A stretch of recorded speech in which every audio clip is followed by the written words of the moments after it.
What's up, you guys? Carlos Toro here, lead boxing writer of Fightful.com, FightfulBoxing.com.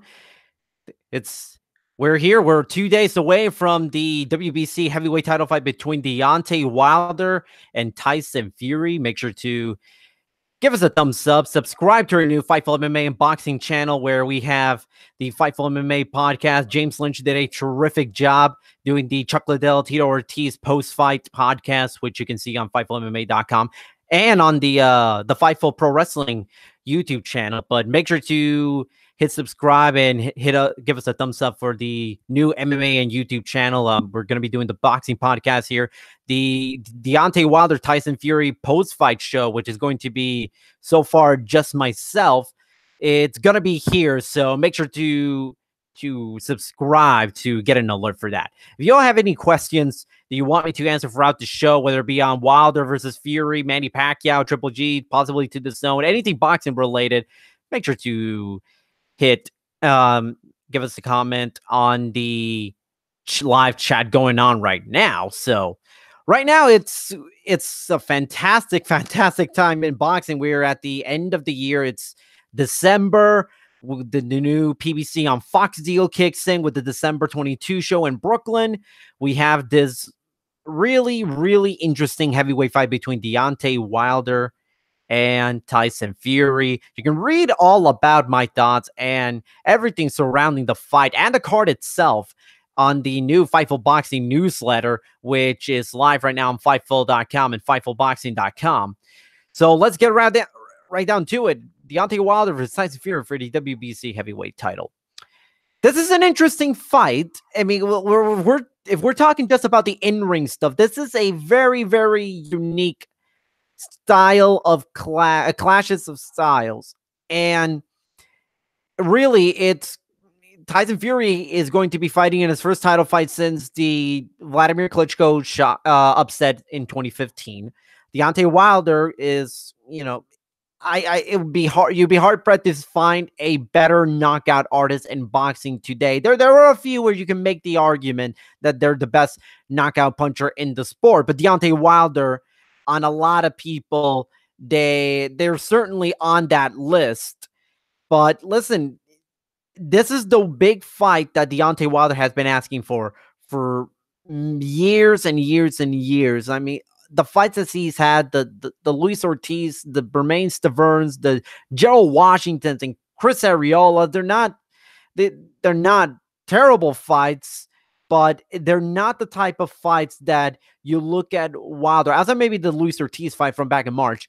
They're not the kind of fights where you look at at Wilder and say, that's the type of performance where we can really see that Wilder is not just the best heavyweight in the world, but he's also the biggest boxing star in America, at least the biggest American-born star, because the biggest star in America in boxing and really globally is Canelo Alvarez, but I'm talking more born in the United States.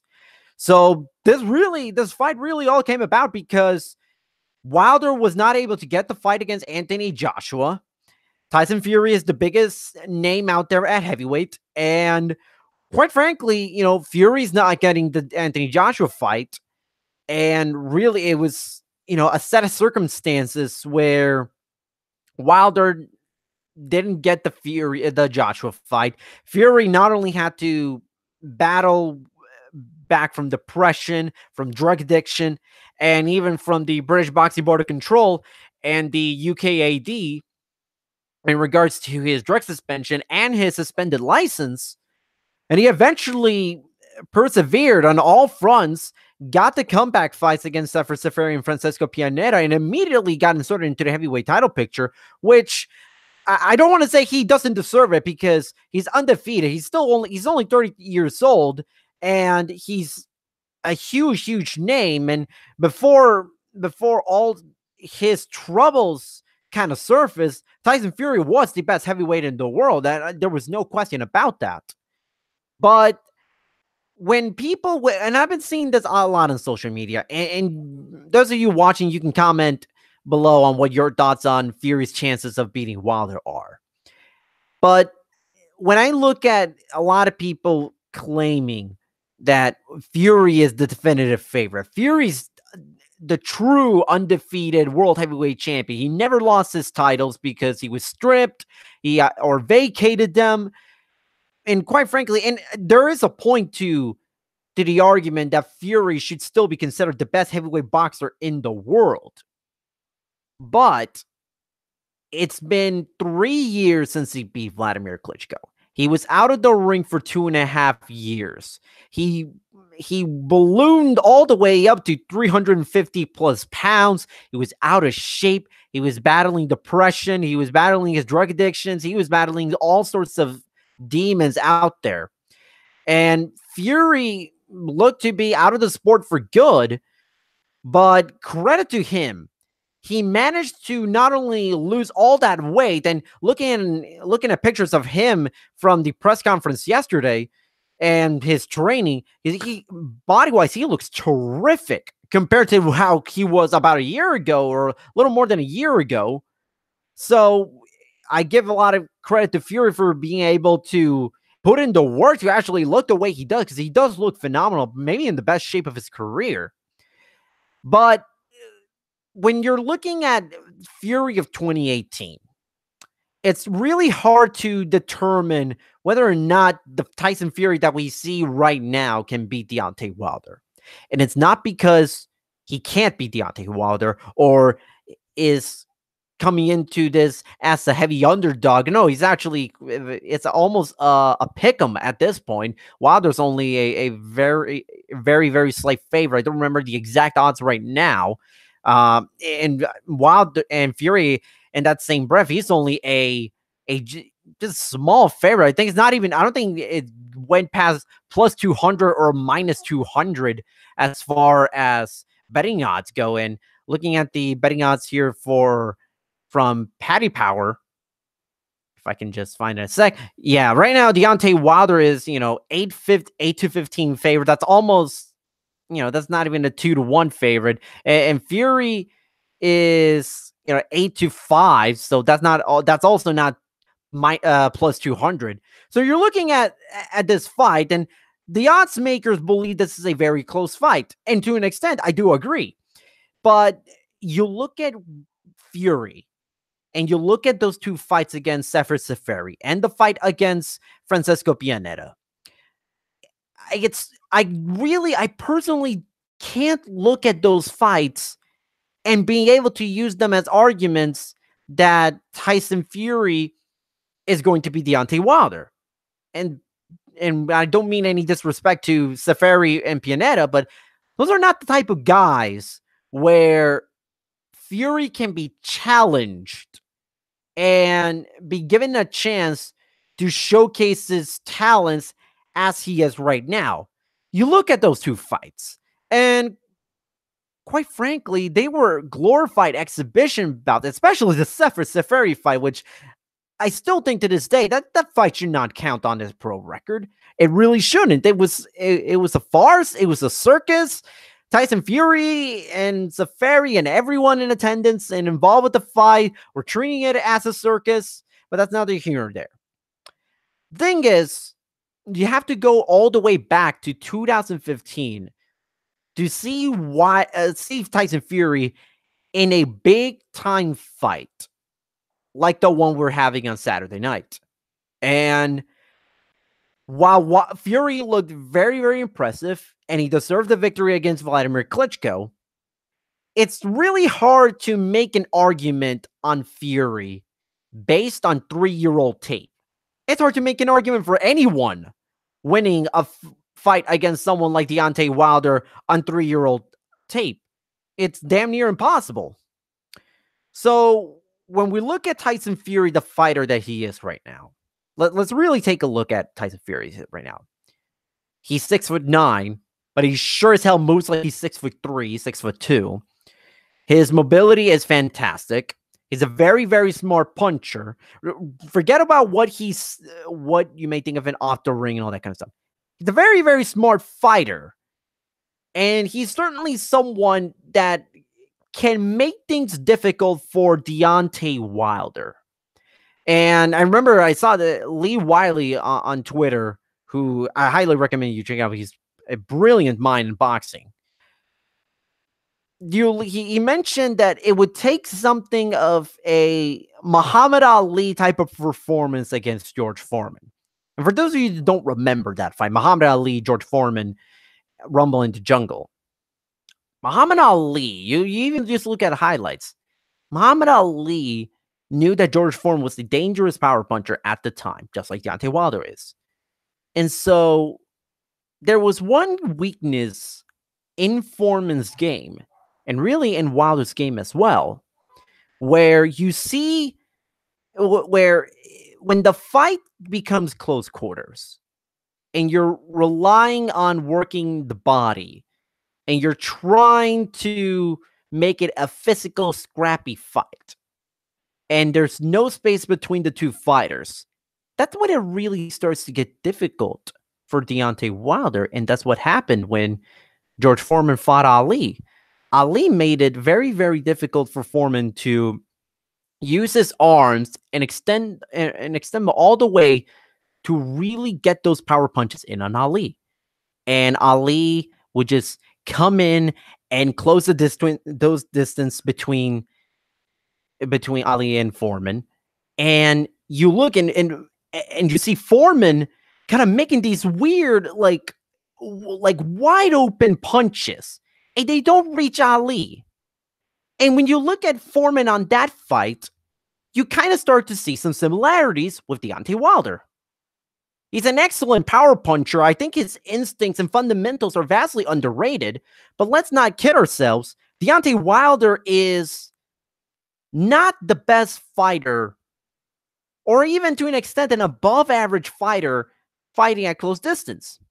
Meanwhile, Tyson Fury is the type of guy that can sort of maneuver his way in to fight Wilder up close and really make things difficult for him. And so just by using that strategy, I can totally see Fury winning this fight. No problem whatsoever.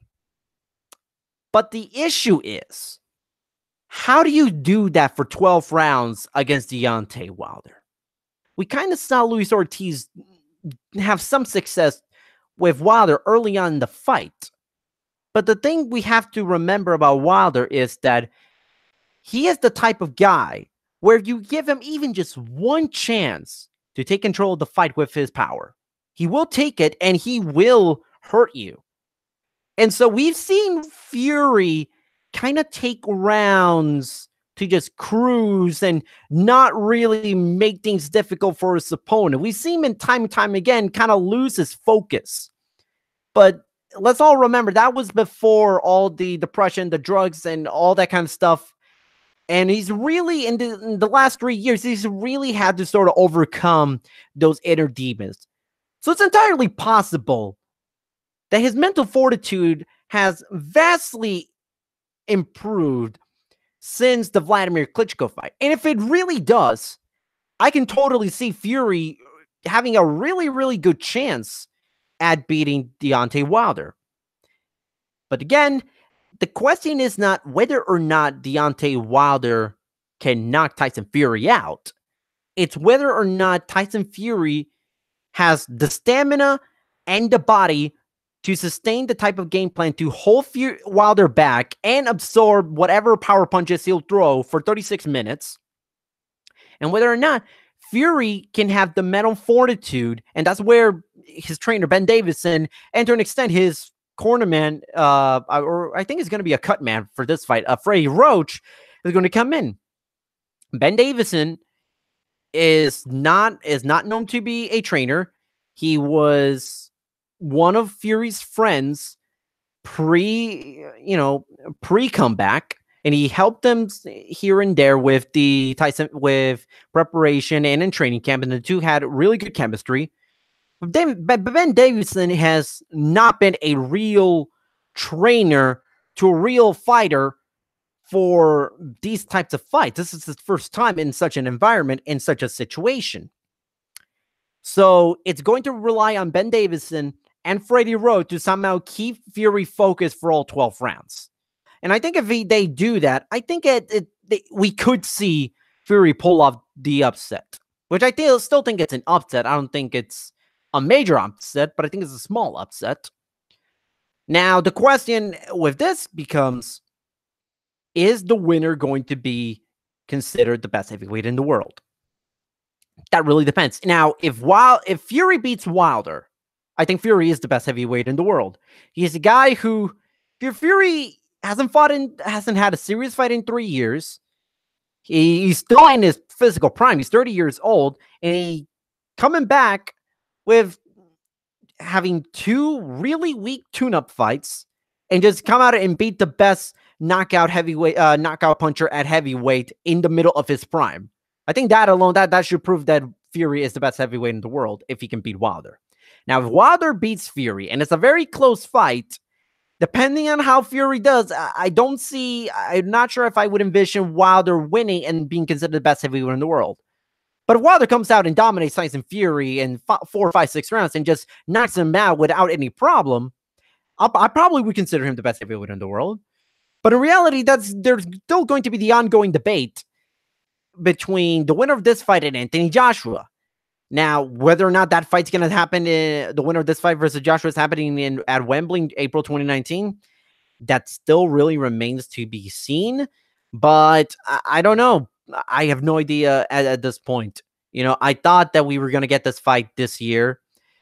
Some part of me thought we were going to get this fight in 2019, but I'm not even sure about that. So it really all depends on what happens December 1 and what kind of offer Eddie Hearn gives to Wilder if Wilder ends up victorious. If Fury wins, you can kiss a Fury-Joshua fight goodbye or a Wilder-Joshua fight goodbye, at least for a very, very long time, because if I recall, there is a rematch clause in the contract. So if Fury wins, I can pretty much guarantee that Wilder is going to take that rematch, and we'll have a rematch between the two, which, depending if the two fights, depending on how the fight goes, that wouldn't be the worst thing in the world. I would not mind Fury versus Wilder too, if it does come to happen, depending on how good the first fight happens.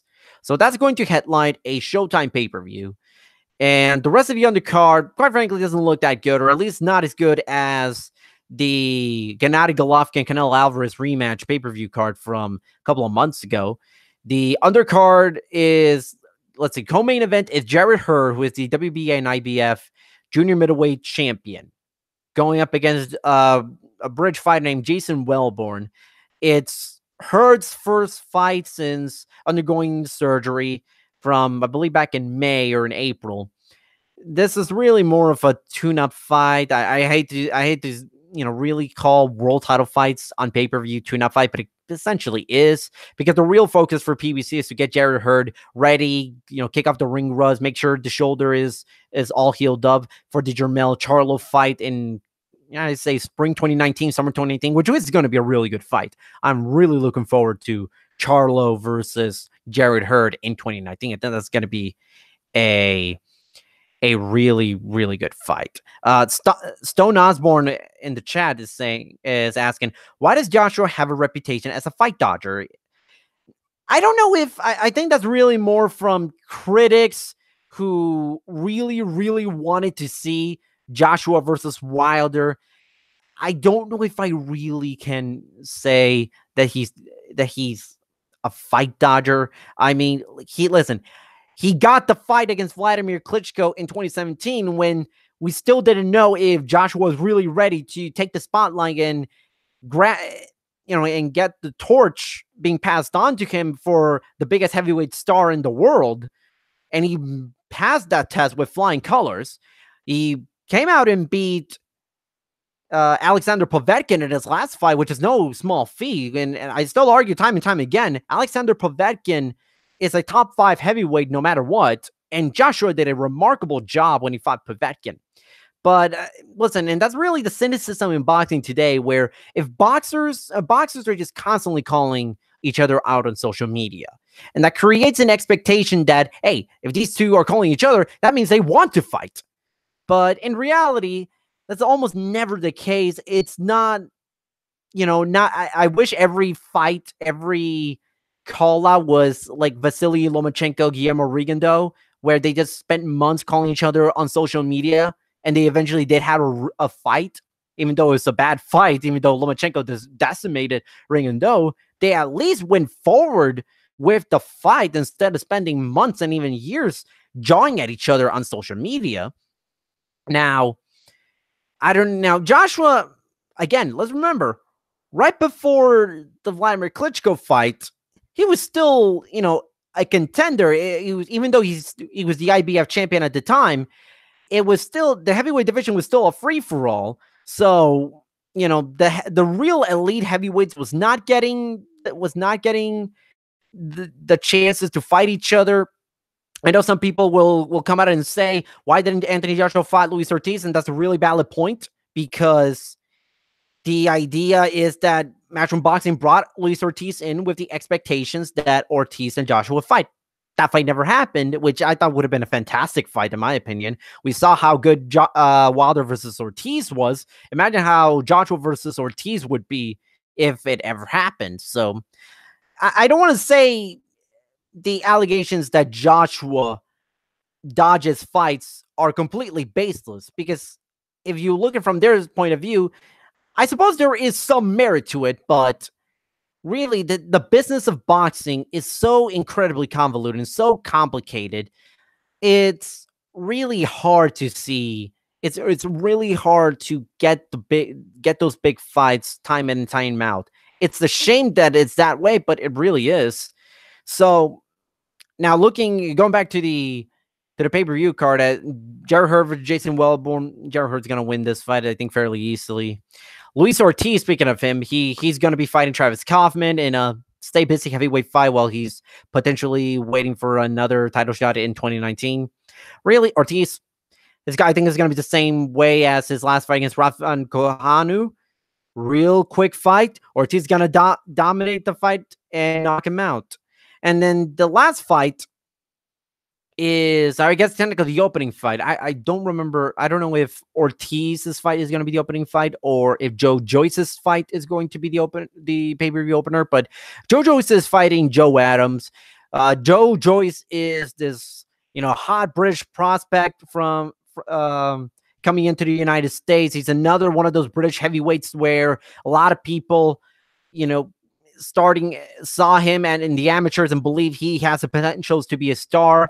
Kind of took a different route to some of the other British heavyweights that we've seen in recent years, like the Derek Chisoras, or Anthony Joshua's, Dillian White's, Tyson Fury's, and David White's, and all those other guys.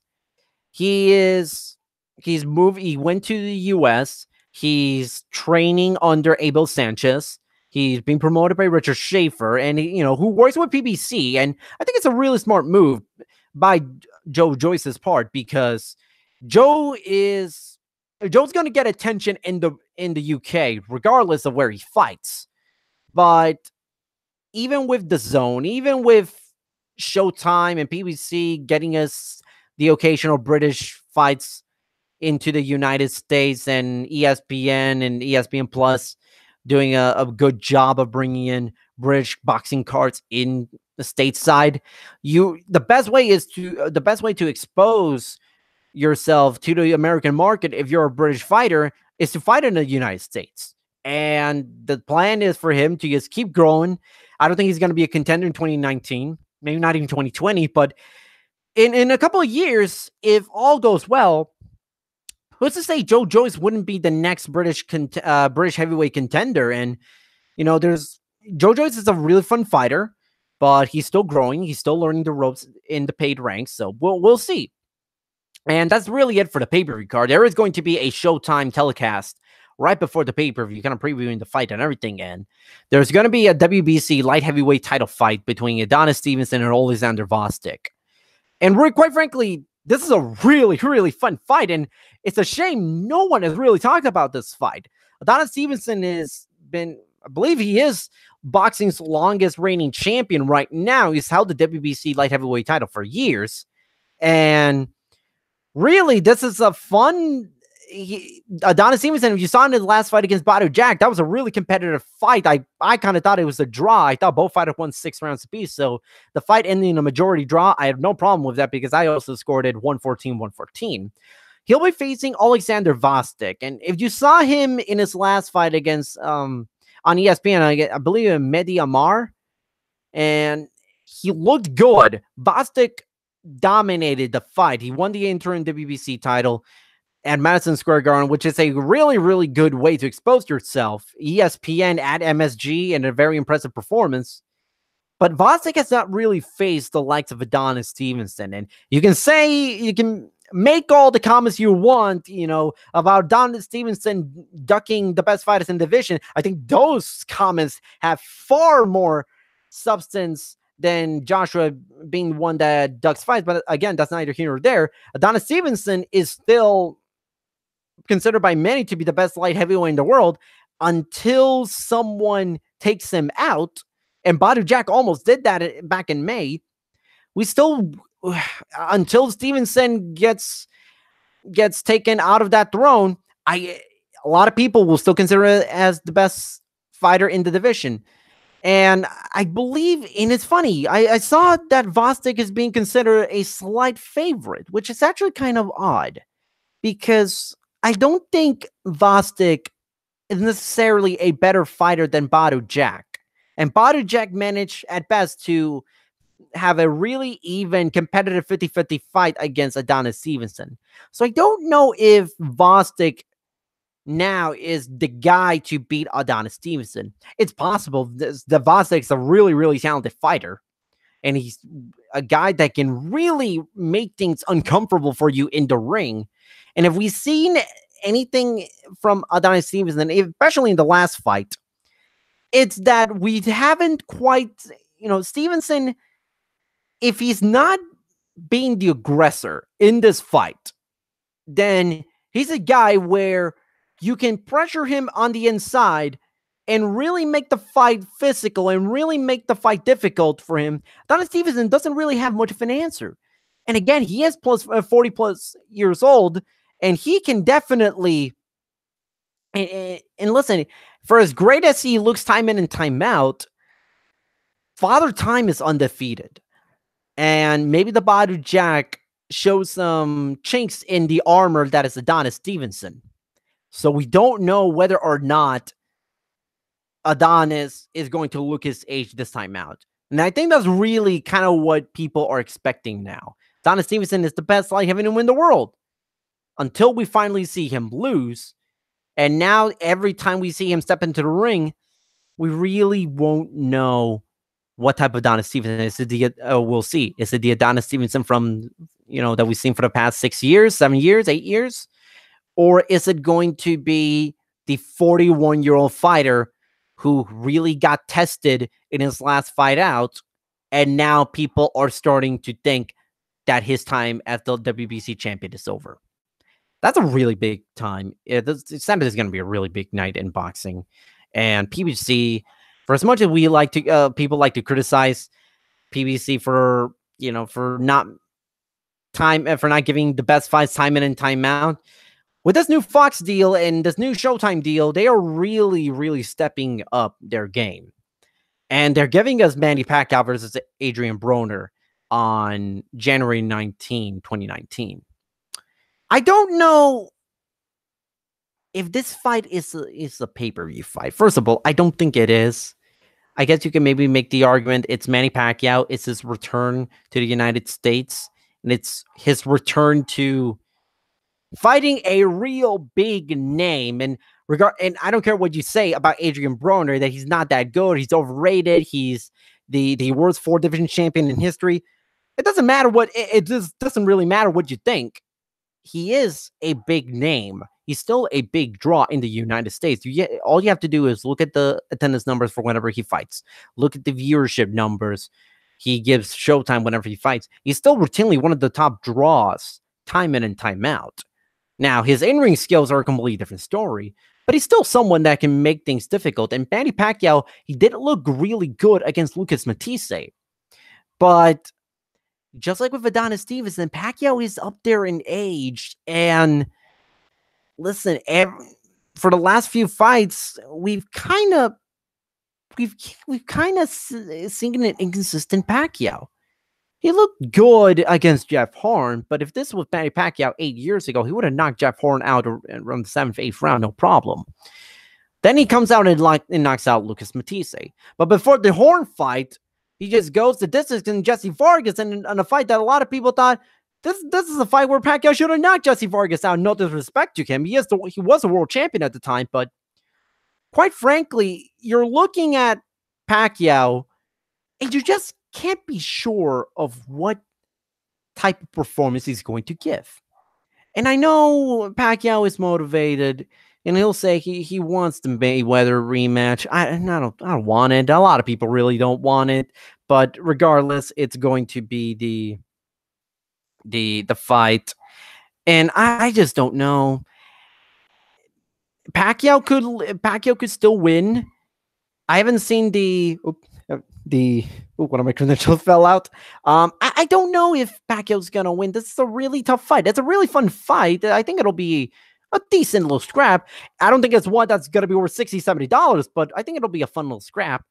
Whether or not Pacquiao wins and we get Mayweather Pacquiao too, I have no idea. So I don't think it's really worth entertaining the idea because you really have no idea what to expect out of Pacquiao. TJ Bexford, as Broner won't win, that's certainly possible. How do you see Jeff Horn versus Anthony Mundine going? Mundine looks bigger than Horn. Man, it's funny. This is a really, really big fight in Australia. And Jeff Horn, this fight, I believe, is taking place. I'm looking at, I think that fight's scheduled to start in about 14 hours. Both made weight. I did see that they both made weight. And Mundine does look bigger. And this is a really, really fun grudge match. I don't know if I'll be able to watch it live, especially here in Puerto Rico, because Puerto Rico doesn't get ESPN Plus. I don't know why, but we just don't. So I will try to find a way to find the fight. But I don't know. Mundine, he has looked good on some of his last fights, and I will not take that away from it. And listen, when it comes to Anthony Mundine, I don't know if I ever want to openly say I don't see him winning, because the dude is intense. Guy's very aggressive. Guy's had a very successful boxing career, and his story, his career, athletic career, to more specifically, it's actually a very interesting one. And with Jeff Horn, I don't know. I think from the very beginning, we saw Jeff Horn when he beat Manny Pacquiao. Well, I guess, quote unquote, he beat Manny Pacquiao. He was given the decision. I remember here in the States, and we constantly talked to some of the other welterweight champions, to Keith Thurman, to Errol Spence, and some of those PBC welterweights. And I remember they would always laugh and they would constantly belittle Jeff Horn at every opportunity they get when his name is brought up. And we saw Jeff Horn be completely outmatched by Terrence Crawford, and there was no way Jeff Horn was going to win this fight. And I was reading a headline, reading an article saying that Jeff Horn wants a rematch with Terrence Crawford in Australia, to which I say, I don't know what the hell they're selling in Australia to give you the impression, to put you in the state of mind that you can get a Terrence Crawford rematch after the way that first fight transpired. Doesn't matter if it's an Australian. Doesn't matter if it's a big money fight in Australia. It's not going to happen. I don't know. I think we saw what Jeff Horn really was. His skills were really like when he fought Terrence Crawford. And with Anthony Mundine, it's possible Mundine can win that fight. I have not looked at the odds of that fight. So if anyone can tell me real quickly the odds of Jeff Horn versus Anthony Mundine, I really appreciate it. But gut check, I'd say Anthony. I think he wins. I don't know if Jeff Horn, listen, he was never that great to begin with.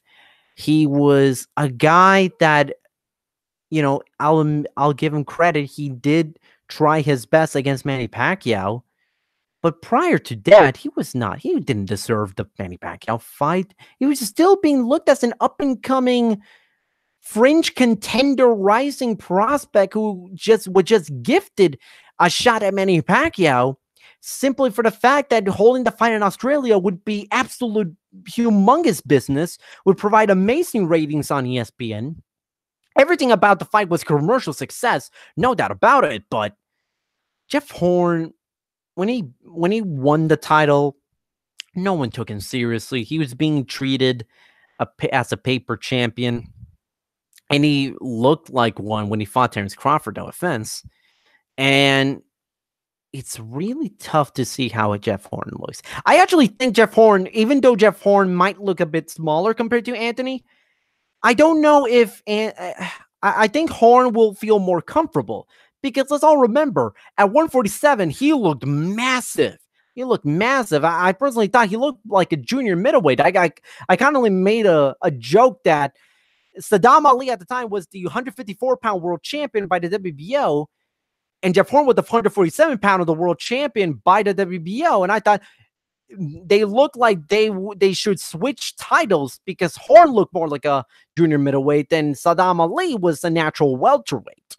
So Horn, he needs this win. If he doesn't get this win, I don't know if he'll get these types of fights being lined up for him in the next few years. So this is Horn needs this win more than Anthony Mundane. Anthony's career is all set in stone. That goes without saying. Horn's the younger fighter. Horn's the one with a lot to prove still after that Terrence Crawford loss. So we'll see how that fights. I will try to see if I can find a way to watch that fight, whether with or without ESPN Plus, because I'm very interested. I don't know if I'll be willing to wake up at 6:30 Eastern, but I think that's gonna be an interesting fight. So speaking of ESPN, they are in the middle of conversations, as well as the Zone, and getting Gennady Golovkin to join their respective networks.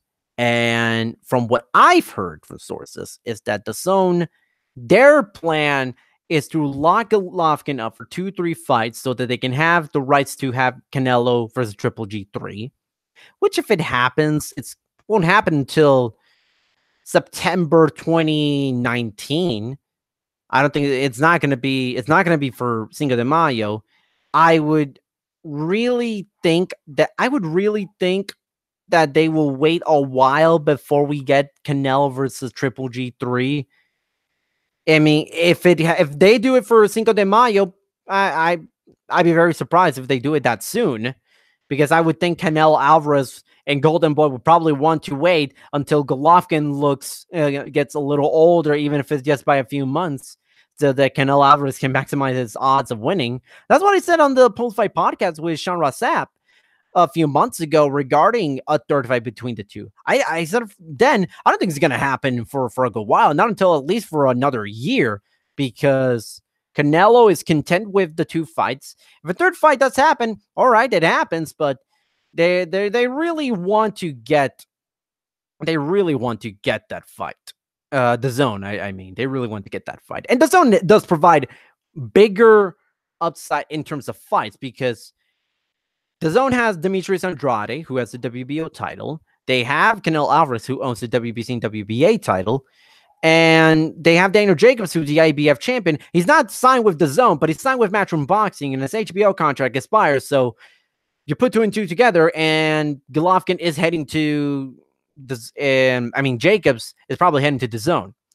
TJ Bexford in the chat said Triple G should move up in weight. I would not mind it if Golovkin is willing to move up in weight. Then I can see ESPN having a better shot, because ESPN does have Gilberto Ramirez, who is the WBO champion at 168 pounds. But I don't know if Gilberto Ramirez alone is going to be enough, especially if Golovkin is willing to move up in weight. Then you still really have better fights with the Zone, because they not only have Rocky Fielding, they have Callum Smith as well. They got Artur Beterbiev fighting as... Oh, and my mistake, Artur Beterbiev is at lightweight. But basically, you have... Yeah, Matchroom Boxing has the better fighters at super middleweight, has more fighters for Triple G to fight with at super middleweight. I don't know if Golovkin wouldn't necessarily look small at 168 pounds. I think it would still look really, really good. And if you move him at 168, you can make a strong case that outside of maybe Callum Smith and Jose Uzcategui, then Triple G has the best, is a top 3 super middleweight as he is right now. So I think he's going to look good. I think he's capable of winning a couple of titles there, but I think Golovkin is dead set on fighting at middleweight. And it all boils down to, if he wants the bigger payday, even though the zone has the insane budget it has, ESPN is investing so much resources into Top Rank and boxing right now. They will pay out the wazoo to get Triple G. It doesn't matter what's going to happen. But so if the idea is Golovkin wants to close out his career and with the highest payday, with the biggest exposure possible, then it's ESPN. If Triple G still wants to become the undisputed middleweight champion, then it's the Zone, because the Zone essentially has all 4 major world titles, and always and comes down to, and Golovkin can get a rematch against Dan Jacobs. Demetrius Andrade, I'm pretty sure he would be up for a Triple G fight. So that really all depends. I expect Golovkin to make his decision in a couple of weeks.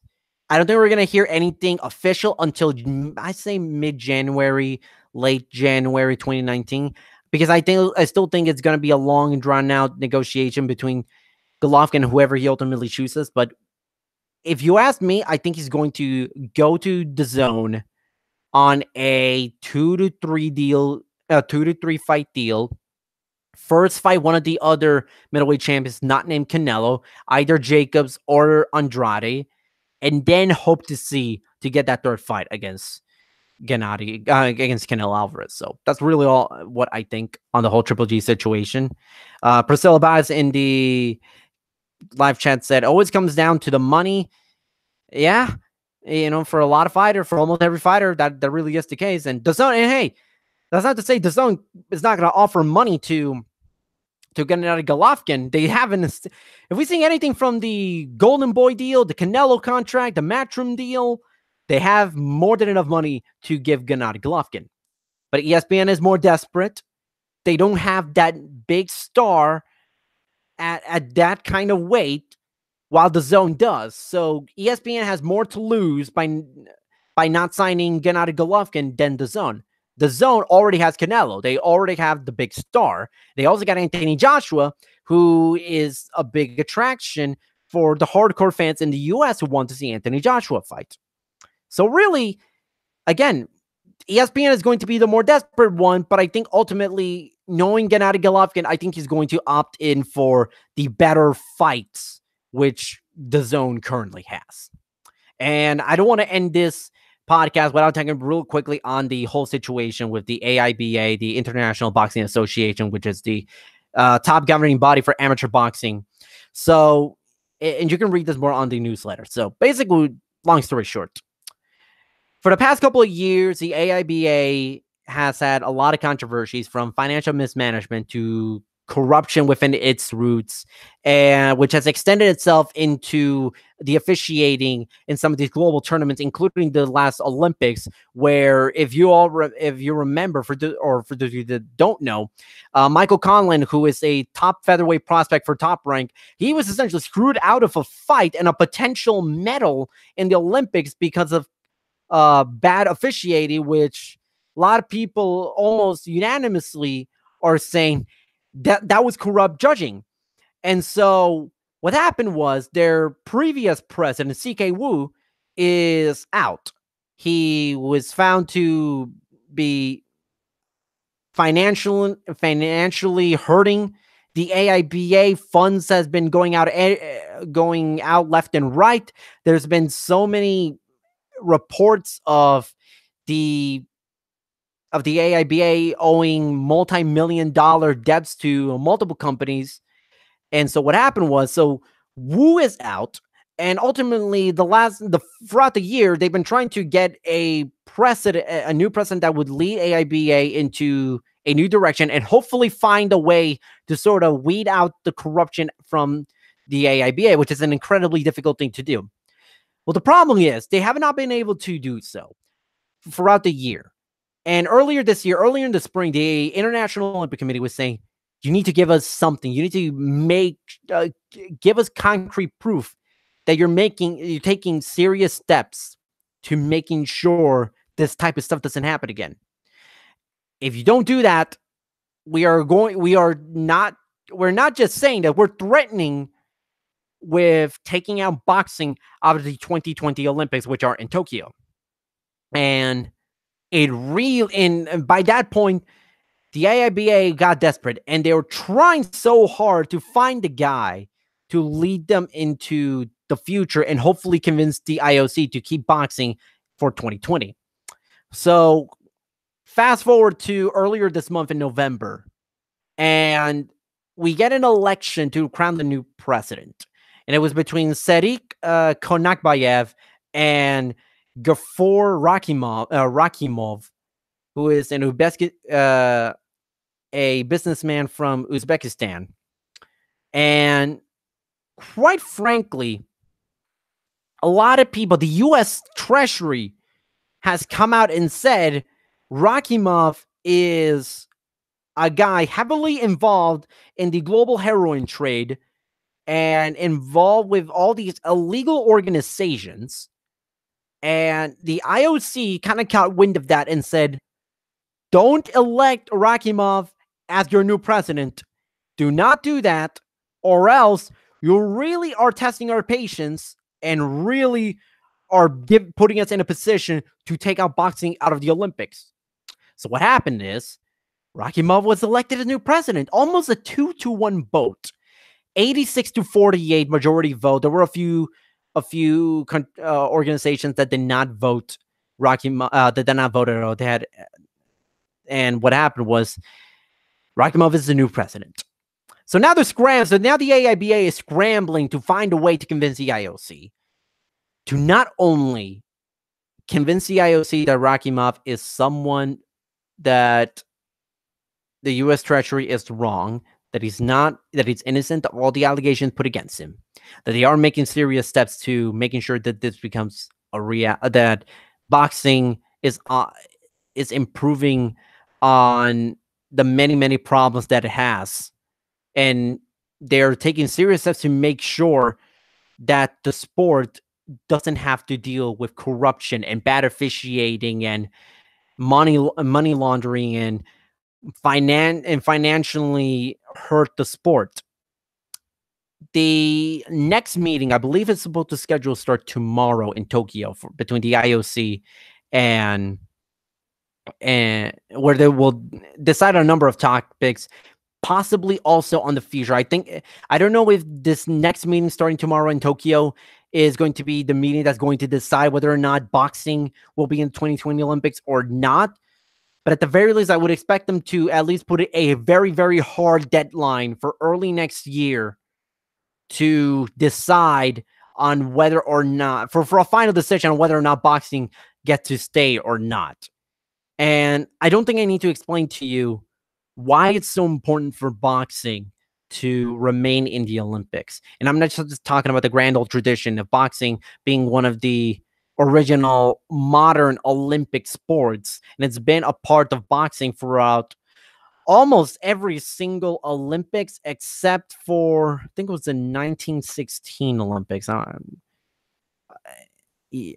think, yeah, maybe it was the 1916 Olympics or 1912 Olympics, where I believe it was in Sweden or somewhere in Europe where they had where boxing was outlawed, so they couldn't have the Olympics there. But outside of that, boxing has been a part of the Olympics every single time in, and we've seen so many great boxers come from the Olympics and become world champions, and their stardom is a result of their performances in the Olympics. Hell, with the way women's boxing has been on the up and up, it was partly because of the Olympics. If it wasn't for women's boxing being in the Olympic, we would not have Clarissa Shields being the women's boxing star that she is. We wouldn't have all these talented female boxers come out and have a meteoric rise through the pro ranks and start to become household names among the hardcore fans. We wouldn't have that. Hell, we had so many great champions on the male side, do so well because of the Olympics and the exposure that they've got. And the next Olympics are in Tokyo. And the Japanese also rely heavily on great amateur fighters to sort of catapult their next generation of stars, especially when you're talking about 130 pounds and below, which is a primarily Asian type of division. Once you go to super featherweight and below, most of the time Asians dominate, and the Japanese fighters are the one that excel the most. So if you don't have the Olympics, you're not getting those fighters the kind of exposure and experience of fighting fellow other top amateurs and getting themselves prepped up for the pros. It gives them a harder road to get to the top and get the big fights, because it was the idea that these guys are immediately going to jump into the pros without any Olympic experience. It sounds kind of bizarre, and it's really not one where people are going to latch on to. But if you have the Olympics and these guys do well, then when you get them to the pros, they're going to do really well because they've already had that prior experience. They've already had that prior global exposure.